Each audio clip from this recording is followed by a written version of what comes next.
are being told that U.S. President Donald Trump has left his hotel, the Shangri-La Hotel, to head over to the Capella Hotel on the Sentosa Island, where his summit with North Korean leader Kim Jong-un will embark in less than an hour's time. Now, what we're seeing in that video now is a string of motorcades standing by.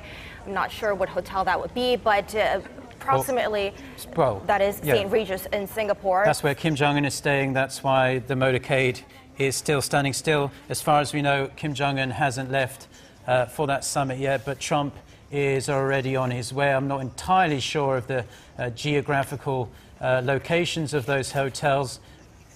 Perhaps it takes a little bit longer for Trump to get there just because it's that little bit further away. Dr. Kim, do you see any significance in the fact that Trump has left earlier than Kim Jong-un for this summit, or do you think it really doesn't matter? I don't think it doesn't matter, but my pure conjecture is because the Shangri-La Hotel is a little far away from the St. Regis. In terms of the location. Yeah, in terms of location, pure location. Okay, well, yeah, they don't have to deal with the normal traffic regular people have to deal with. Not today. On a Tuesday, but hopefully we'll be seeing live pictures. We're watching live pictures there of Sentosa Island. That's the summit venue, the Capella Hotel. There's going to be a massive hive of activity in less than 1 hour's time. We're going to see some truly historic images coming to us very, very shortly. And that Sentosa Island is also a place where it's being heavily secured today for that single summit happening between North Korean leader Kim Jong-un and U.S. President Donald Trump, strictly secured with all the military personnel, I'm assuming, guarding that island so that nobody goes in and out of that island besides the Trump team and the Kim team. Yes, it's very secluded. And the hotel itself is right in the middle of the island, surrounded by a bunch of jungle-type territory, so no unwanted guests will be able to get anywhere near to that venue. So what we're going to see today, like we say, in less than 1 hour, this historic summit is going to kick off.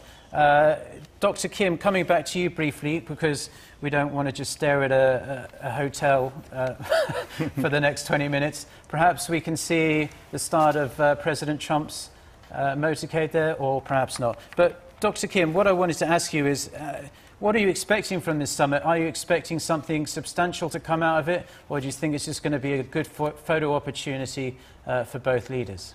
One thing for sure is not just going to be a photo opportunity. They're going to make a lot of achievement, I believe, because this is a very historic moment and actually epoch-making moments for the two countries, North Korea and South Korea, and the United States as well, because we have been divided over the last 7 decades, confronting each other with military provocations, and now people really want a kind of peace and going back to the normalcy that South Korea and North Korea used to be like almost 7 decades ago. So we are very getting excited for this historic summit meeting. It's not just Washington and Pyongyang, but South Korea as well. Because we believe, this is a package deal with our inter-Korean meetings at Panmunjom. So this is a kind of a sequel. I don't know. I don't think the Americans like the term sequel to the inter-Korean summit meeting in Panmunjom. But this is, to us, many South Koreans, this is a part of the whole package. Two important elements in this package. So we are looking forward to this very historic moments between Mr. Kim and Mr. Donald Trump. And also, while we wait for North Korean leader's motorcade to depart from his St. Regis Hotel, what I want to ask you is about the way that the summit was framed today. We know that the two leaders will start off with just a one-on-one with both of them and just interpreters in that room. Are we worried at all? No, I don't think so, because they are the real negotiator, great negotiators. They don't know how to deal with the other guys, and they have been well prepared for the last several years.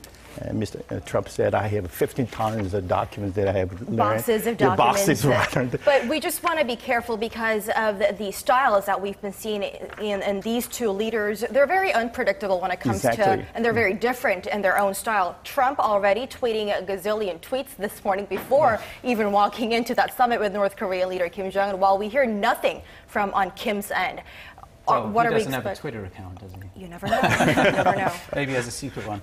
But Hee-Jun, I wanted to bring you into the conversation. since you've been sitting there so patiently. Can you tell us a bit more about the negotiating team? Because it isn't just President Trump going to these talks or Kim Jong-un. There are a whole other bunch of very high-level officials that after the two leaders themselves sit down for one-on-one talks are then going to come together and talk some more about this negotiating process. Can you tell us some of the key players? Right, so we all know that Kim Yong-chol is going to come. The vice chairman of the ruling Workers' Party Central Committee is the top envoy who also delivered the big question mark, the letter that we don't know yet the content about, and he's also been participating in all of Kim Jong-un's summits this year, the two Inter-Korean summits and the North Korea-U.S. summit that's just about to begin now. So he will be definitely in the list. We will see him very momentarily. Okay. And also, I think we're going to have to cut you off there, Hee-jun, right, because there we see President Trump's limousine. It's called the Beast. It's very heavily fortified. It can, you could fire a machine gun at it. You could perhaps even fire a rocket launcher at it, and it still wouldn't do that much damage. You can see it going through the streets of Singapore. Still no pictures yet of Kim Jong-un leaving, but perhaps, as Dr. Kim mentioned before, that's purely because of the geographical location of those hotels. But historic scenes we are watching right now. So going back to what Hee-jun was speaking about, the negotiating team by the both sides, both the leader Kim Jong-un and the United States President Donald Trump, we don't know exactly as to, do we have a full list of who will be accompanying the two leaders during the lunch when the advisors join them after their one-on-ones? well, so far from what we know, from North Korea side, we'll have Kim Yong-chol and Kim Jong-un's sister Kim Yo-jong, and also Lee Yong-ho, the foreign minister of North Korea. They will also be accompanied by Director of International Affairs Department Lee Soo-yong, who also used to be the foreign minister of North Korea. And later in the lunch, Choi Sun-yi, who was negotiating the details of the summit, will be joined. And from the United States side, Mike Pompeo will be joined, of course. He's been the right hand of President Trump all along. And John Bolton, who's been criticized directly from the North Korean side, who has talked about the Libyan for being a hardliner, yes. Surprisingly, he is in the list. He'll be joined. He will be from the beginning to the end of the summit. And also, Sung Kim will also be there at the lunch as well later on when they have Sung the working Kim, lunch. the ambassador, the U.S. ambassador to the Philippines and former U.S. ambassador to South Korea, of course, and also used to